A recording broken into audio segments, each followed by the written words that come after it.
1, 2, 3, 4, 5. Good?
That's what I'm doing right now. That's what I'm doing. I'm supposed to be coming. That's kind of what I'm kind of doing some behind the scenes stuff, live stuff. Just kind of seeing seconds.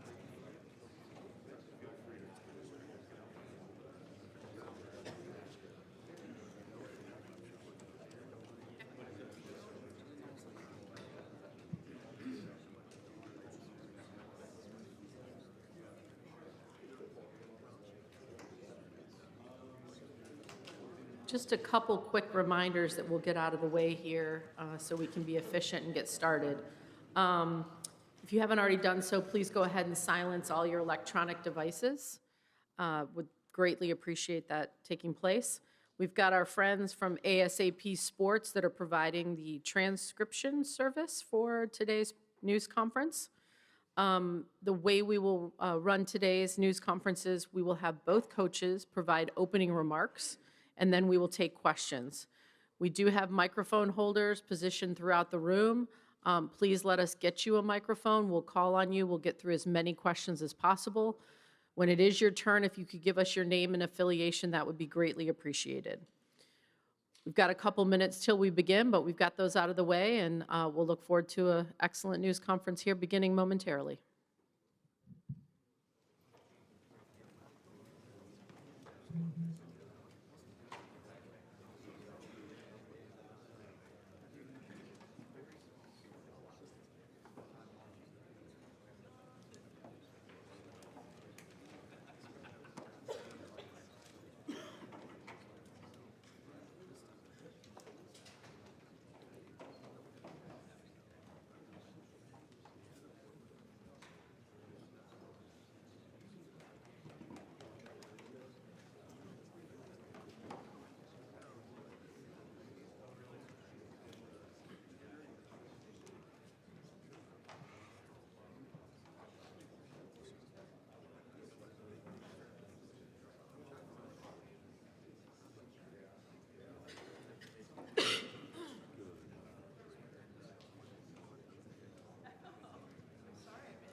Good morning and welcome to today's College Football Playoff National Championship Head Coaches News Conference. We are joined by Michigan head coach Jim Harbaugh and Washington head coach Kalen DeBoer. Coach Harbaugh will begin with an opening comment from you. Thank you. I want to start by saying thank you to the CFP staff, their entire organization. It's been a phenomenal experience last week, this week, everything conducive to getting a team ready to play in such a huge game. Also want to congratulate University of Washington, Coach Kalen DeBoer, his staff. Truly nothing but respect for the job that they have done, that Coach has done. Truly remarkable coach. Followed your career. Amazing job at Fresno State, and what you've done at Washington in a short period of time is truly amazing. And we're honored to be here. We're going to have to play really good. We are going to have to play really good, and I think our team is ready. Still not, hay's not in the barn. We're still, it never is for us. Still polishing, still working, but super excited to watch our players go out there and compete tomorrow night. Thank you. Coach DeBoer? Yeah, a lot of things that I'd echo as well. Just the whole week and a half here, everything leading up to the semifinal and the championship here, thanks to the CFP and just making this an awesome experience for our guys, something they'll never forget. Making memories and all of that. And Coach Harbaugh, I've broke down a lot of film of Coach Harbaugh's teams over the years, not just at Michigan, but others as well. And just sharing with him, I can remember a lot of the big plays he's been a part of at different places. But amazing football team that they put together here over not just 1 year, but many years, and building up to this point. So it's going to be a great game, and we know we need to be at our best. Proud of our players and our staff for the way that they've just continued to grind here going into the last couple weeks. It's been a quick turnaround going from the semifinal game and a couple flights back and forth to Seattle. But our guys have just kind of taken it all in stride and done a great job just being in the moment and understanding the preparation is critical to success on game day. So we're looking forward to a great game, but congrats to Coach and everything that Michigan and his staff has done. Thank you both. Let's get started with questions. Again, let us get you the microphone. Give us your name and affiliation. We'll start right down here in the middle aisle.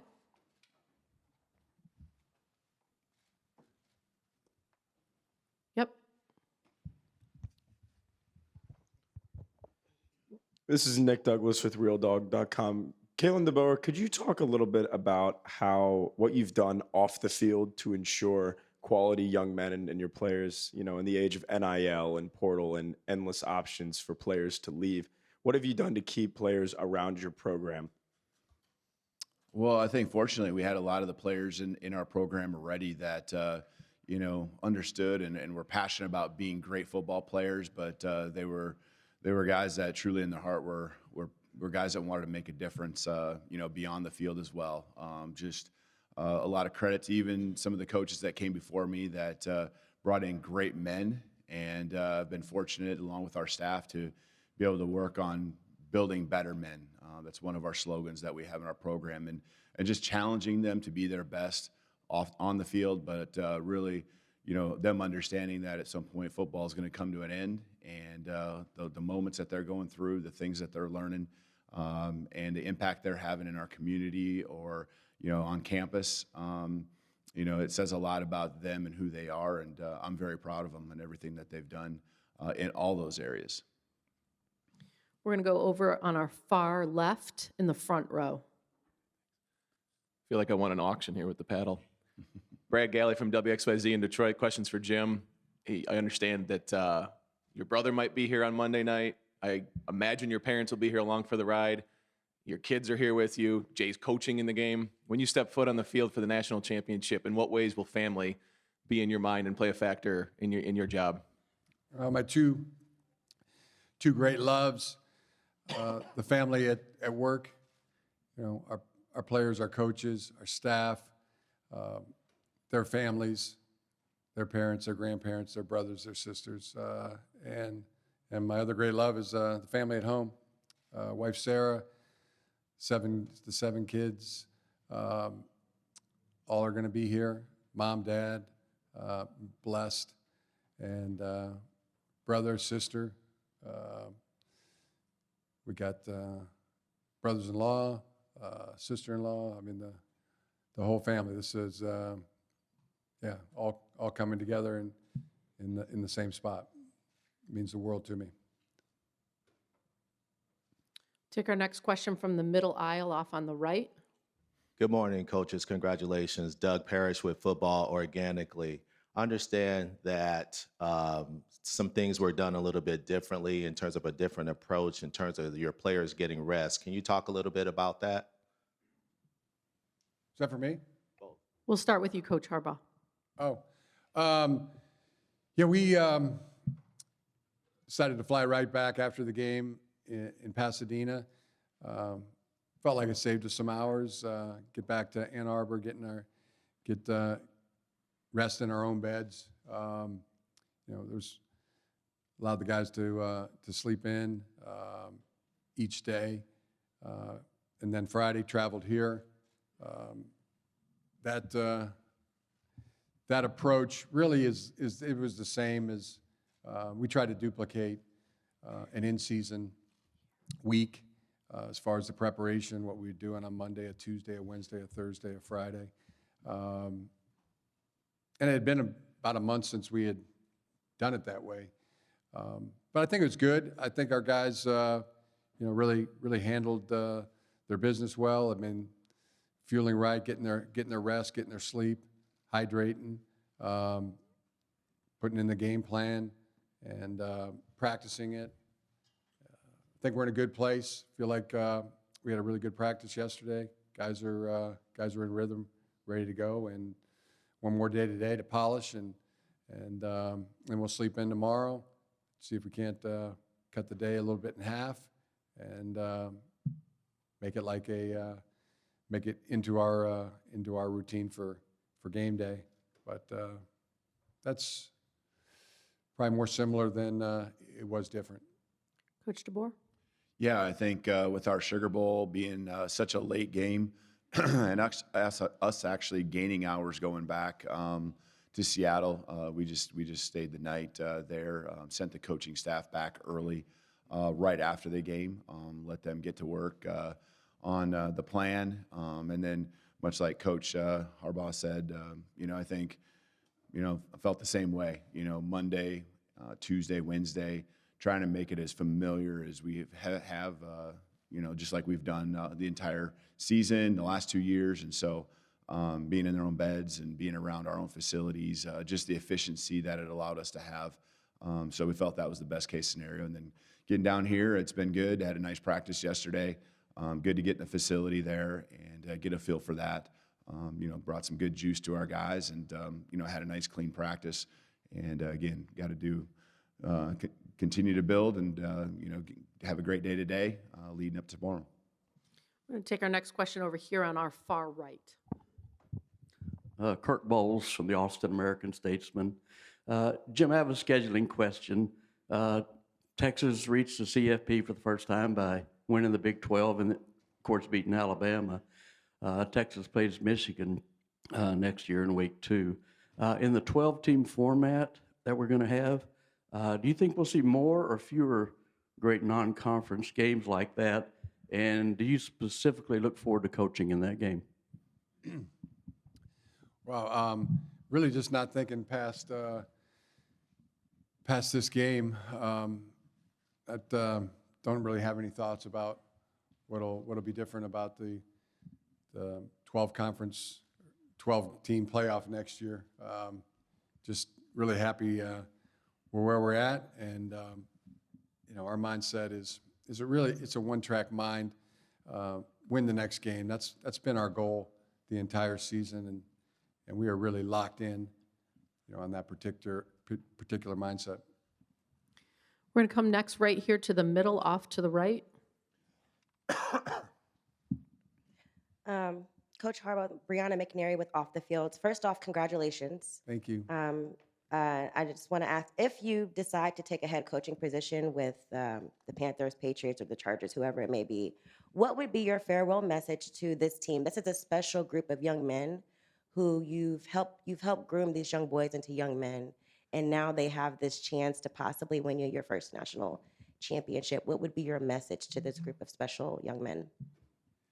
My message to our guys is going to be play as hard as you can, as fast as you can, as long as you can, and don't worry, and just go have at it. It's been a group of guys that I've had to pull them back at times, have never had to talk them into anything, and I just can't wait. I just can't wait to watch them compete, watch them have at it. That's going to be my overwhelming feeling is, man, let's just go let it rip. And we're going to have to play well. This is a tremendous, tremendous team that we're playing, just thorough in every way. Can I talk a little bit about the Washington team for a sec? And I know people are trying to talk about this as a matchup, their quarterback versus our secondary. It's that's just one. It's a thorough team. They are really good in the offensive line, defense that is physical and tough, secondary that's active, productive. The takeaways that they've generated, and a lot of them come from the linebackers as well. Really good running game. Quarterback that is special, has the it factor in every way. Two teams in a lot of ways are mirror images in that regard, in my opinion. I mean, I think of ourselves as a thorough football team as well. But congratulations to Coach DeBoer, coaching staff at Washington, and the players that they have. You can tell they're connected, and they play hard. They're tough. It's one heck of a good football team, and excited to be in this position. Really feel like these are the two best teams. They're the last two standing, and anticipate one heck of a football game. We're going to come right down here to the second row over to our right in the middle. Coach Harbaugh, Zach Tawatari, KHU11, CBS Houston. Nico Collins has had a breakout season.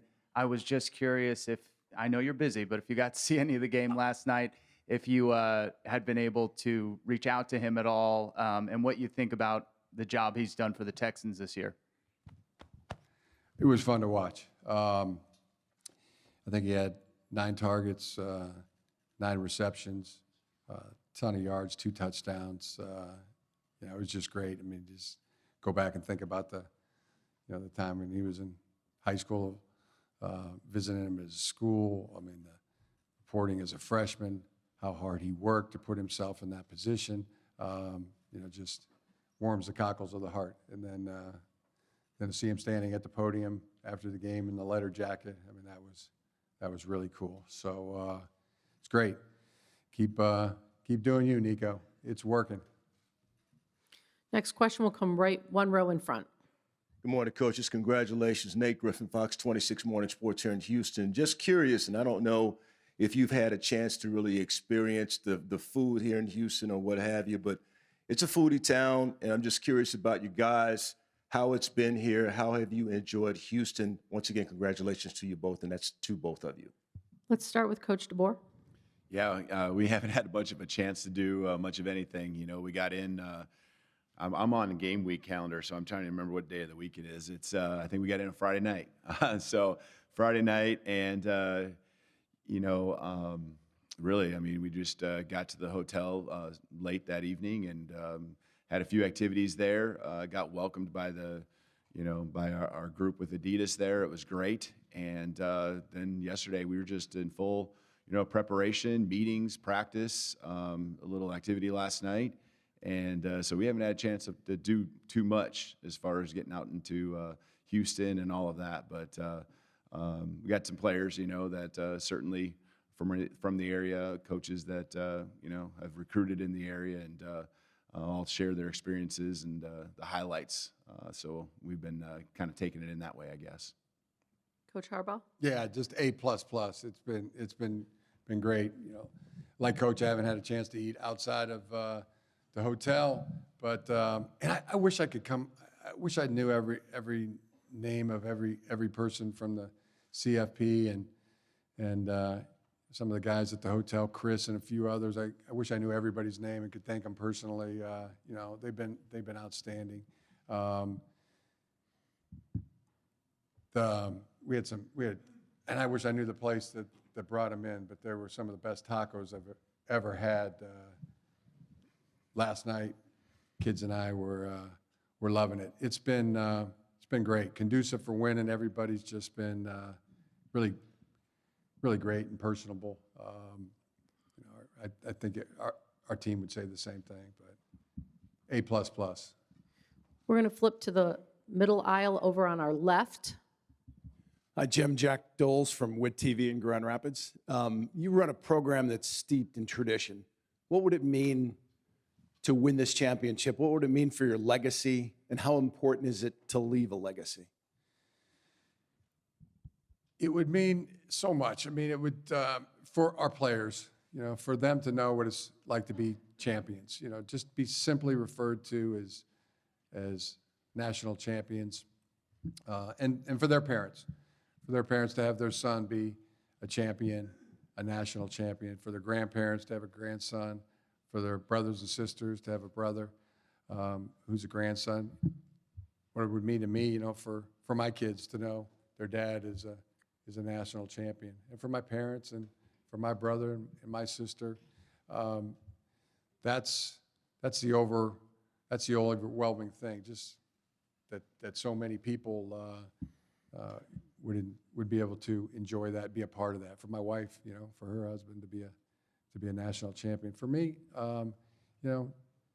not so much but for everybody else, yeah, that would be huge. Again, right off to our left, middle aisle. Coach over here, both of you guys. So in a game where the passing game has become so important, you guys have two good running backs, between Dylan and Blake. So, what role do you see for those two in this game, and what do they mean to your program? Obviously, two very tough kids.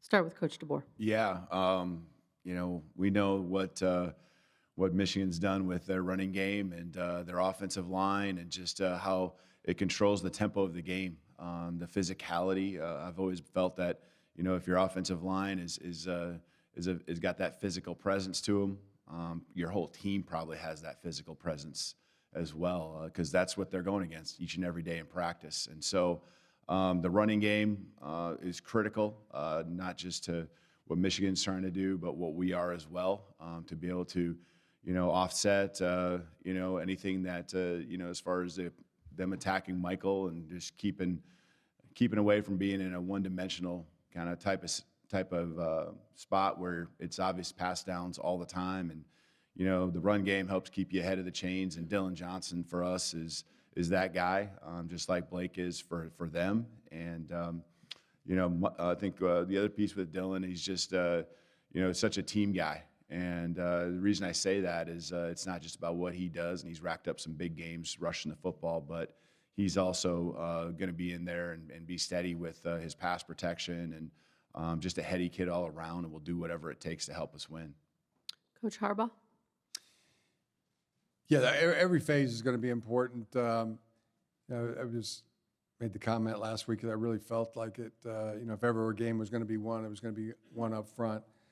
Last week, this week it's that'll be huge.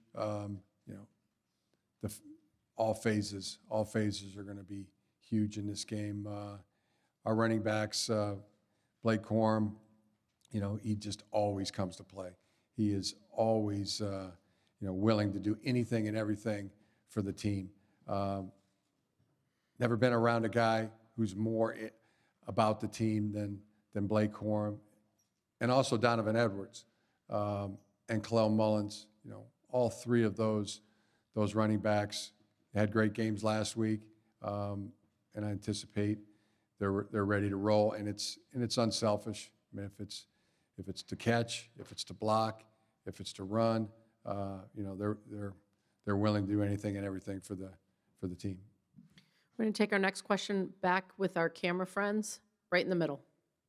This is for Coach Harbaugh, Joel Sebastianelli with BCSN and 13 ABC in Toledo. I've heard you say before that 2 nights before a game is when you get the sleep that you play on and coach on.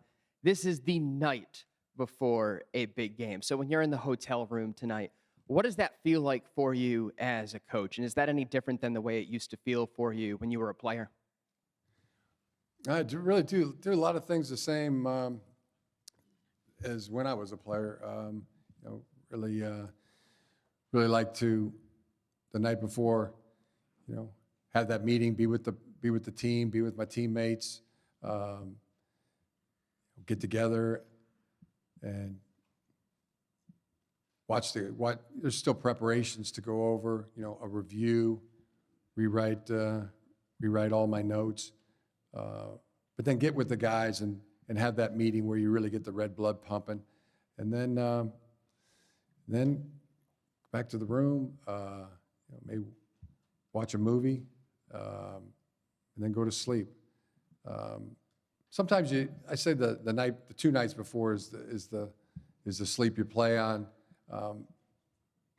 I've always just liked I have no scientific evidence to present to you on that.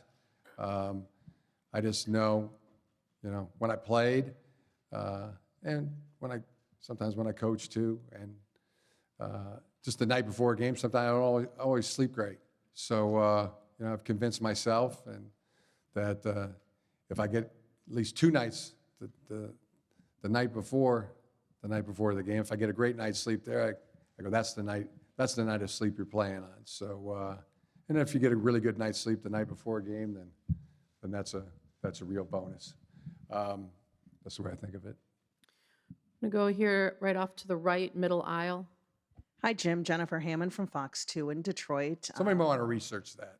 We will research it. Kind of furthering on routine before game day, a lot of your players yesterday had mentioned that you guys watch films on game day when there are games at night, or perhaps that'll take place today. And much of the tone was about predatory animals. I guess there are some documentaries as of late that you've been showing them. Yeah. Can you kind of lend a little insight into who chooses the movie, if there's an underlying message to that, and how your team receives it and how you want them to receive it? Yeah, just a chance just to be with your team is the main thing. I like that, just that gathering. It's it was like the perfect fighting unit to me is a pack of wolves. A wolf pack, and you see them gathered together. Before the fight, you see them together going to the fight. You see them together in the fight. You see them celebrating after the fight, and the active word there is together. So that's the picture I have. We're together, and that's the night before the game. So we're together. Take our next. As far as who picks the movies and what are they? Yeah, because I mean, a lot of it's fight. There's that resonates with me because it's a football fight. These games you play, it's a football fight, and the night before, if it's a night game like tomorrow night, it'd be a little longer. Movie type of length. 12 o'clock kickoff, it'd be really short. 3 o'clock game may go an hour, and that's where some of the documentaries, on predators. We found one this year on predators, tigers, cheetahs, lions, great stuff. Really seemed to resonate with the guys. I love them. Who doesn't, right? I mean, some of those great type of things. But yeah, when it gets to, how the world wants to turn you into something, but we kind of allow ourselves to devolve, into a pack of wolves. That's what we want to channel. Probably nature's greatest fighting unit. We're going to take our next question over here to the left aisle.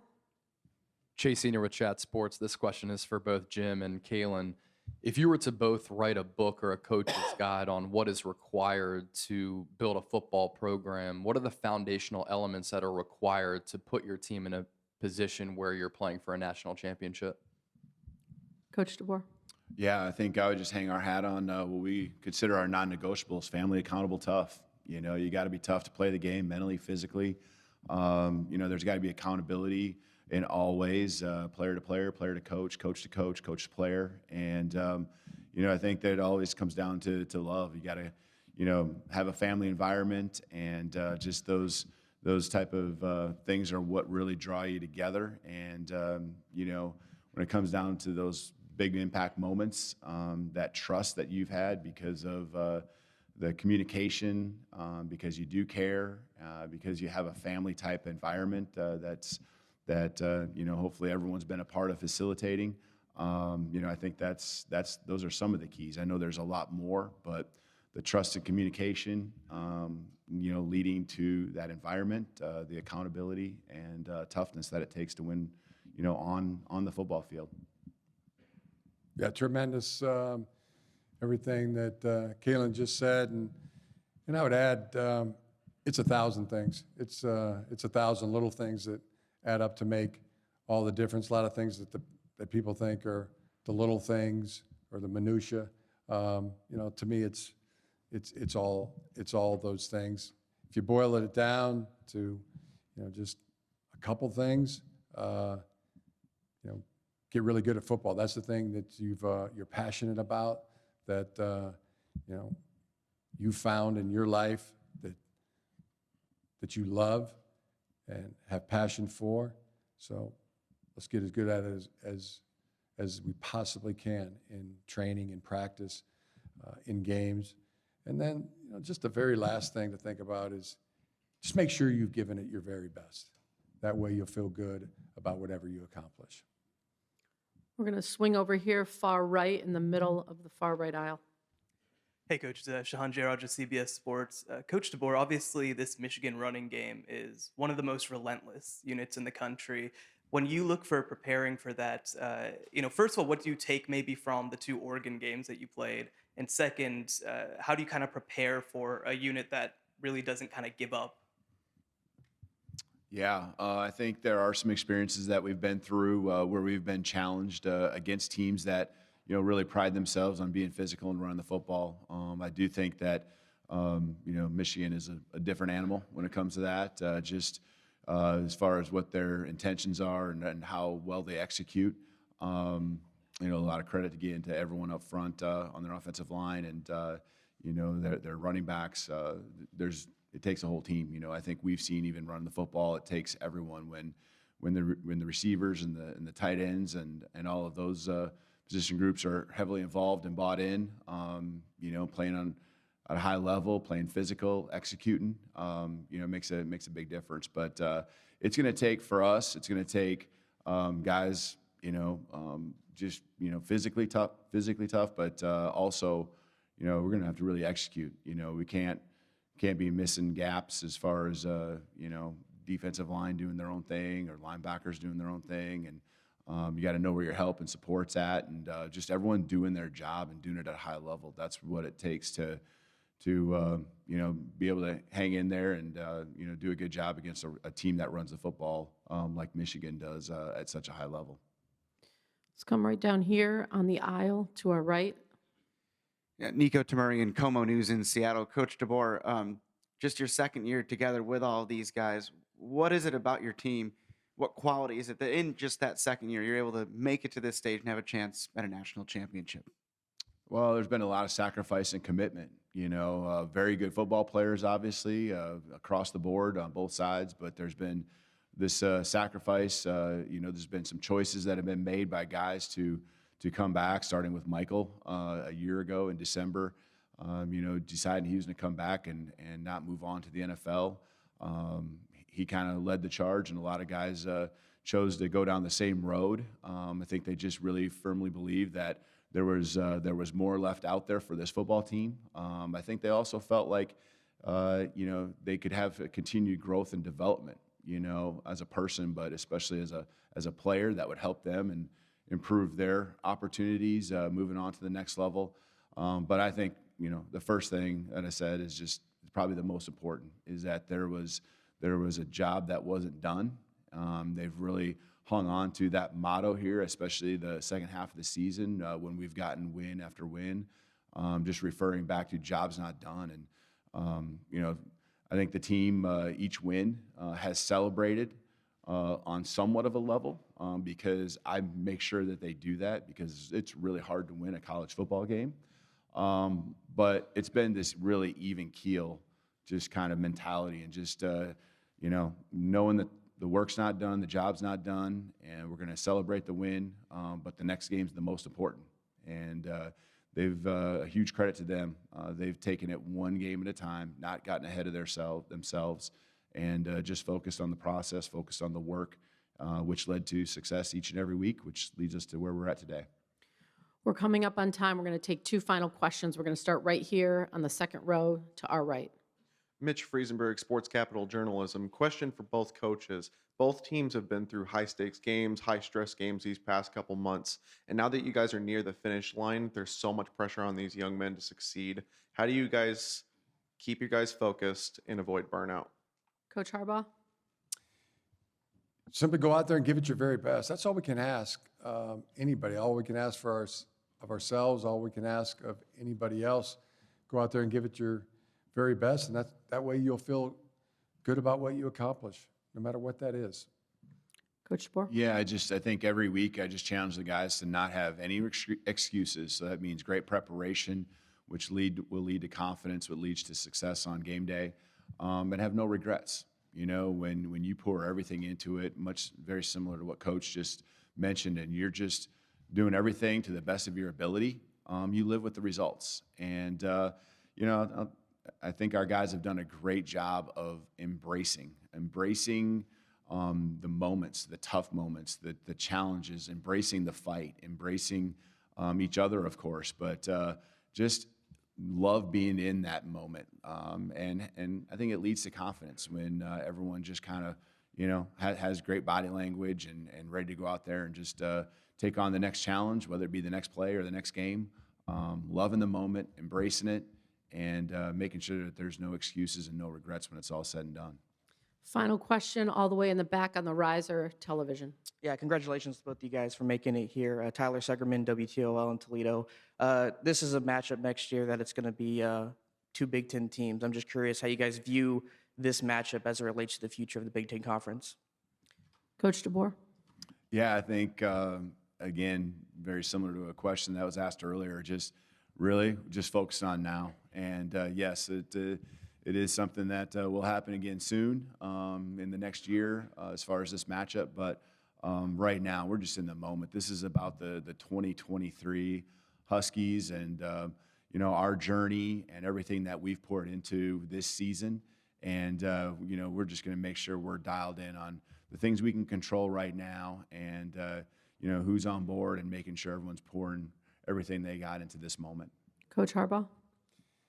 The same, hate to end with a clunker answer to what's been a great press conference, but it's just really everything that's right here in front of us. Coming down the straightaway like a thoroughbred. You can see the finish line. Got the blinders on. I mean, each guy, I'm just going to the whip. The future, hope to have one. Hope there's a tomorrow. Hope there's a day after tomorrow. Hope there's a next week, a next month. Hope a next year. Hope to have a future. That concludes today's news conference. We're going to go ahead and have the coaches move to either side of the trophy. Everybody could stay down. We're going to start with our friends in the back. ENGs on the back. We'll get them in place and give you a couple seconds here, and then we'll move down to the front. If you are on the aisle in the middle, if you could just please make sure you're not moving out into the aisle so that our folks in the back can get their shot. And then again, you'll have time when we move down to the front. All right, we'll pause here for a moment for our television crews in the back.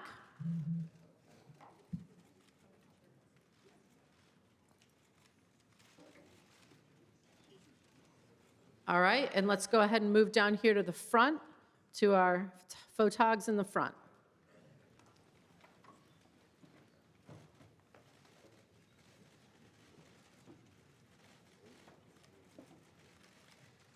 Gentlemen, thank you very much. We'll look forward to seeing everybody throughout the day, and should you need anything, please don't hesitate to ask.